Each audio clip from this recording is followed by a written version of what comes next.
Later this month, Prestonwood Baptist Church in Plano, Texas will sponsor a conference on the church and mental health. This first-time event is open to the public and will feature experts talking about a variety of topics, including mental health disorders, stigma, abuse, and addiction. And here now with more is Pastor Michael Perrin, Minister of Life Recovery at Prestonwood Baptist. Pastor Michael, thanks for joining us. You're very welcome. Thank you for having me. Mental health is a topic that many churches are just beginning to talk about. Why did you decide to host this conference? Well, we figured that because 1 in 4 people suffer the chaos of a mental health issue, and 1 in 3 people are going through the bondage of a substance abuse or misuse, that it's not people out in the community, it's actually people in our churches that are going through this. And what we decided to do is partner with the American Association of Christian Counselors and the Health and Human Services Department of the federal government in order to form a collaborative effort so that we can equip the people in the church to deal with the chaos of mental health crises.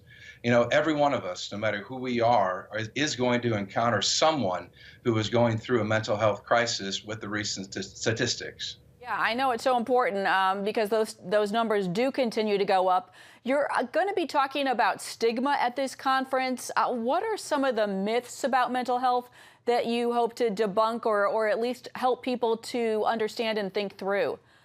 Well, for such a long time, the church has done a fretful job of dealing with the mental health crisis. For instance, many times people believe or have heard it said that you just need to have more faith or that you have a demon. I mean, it even goes that far. But what we're realizing now through neurobiology is that the brain is damaged and that there is a necessity then for us to come in and help people recover a healthy brain. You know, depression and anxiety is created by what is called a lower loop in the brain system, in which the executive function doesn't even come online.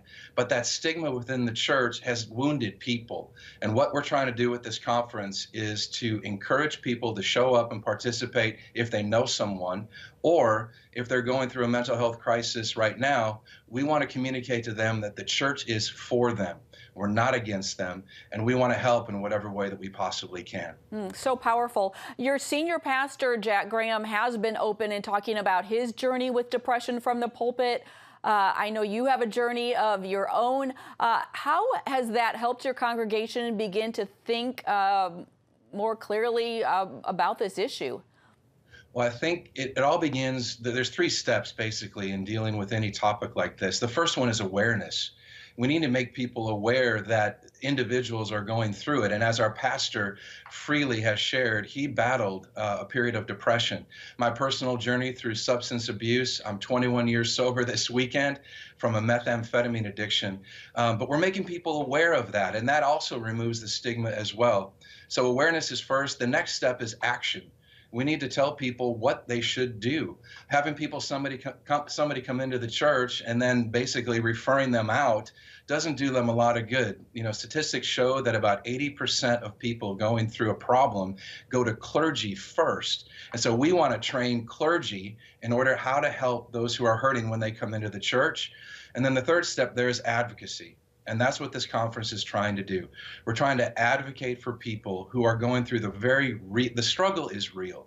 And we're trying to help people understand that while we might not understand all the details, we understand that there is hope in the message of Jesus Christ, and we as a church body should do a better job of stepping up and helping those people. Well, it's great to hear about the conference, as we know so many are struggling. Pastor Michael, thanks for sharing with us today. Thank you.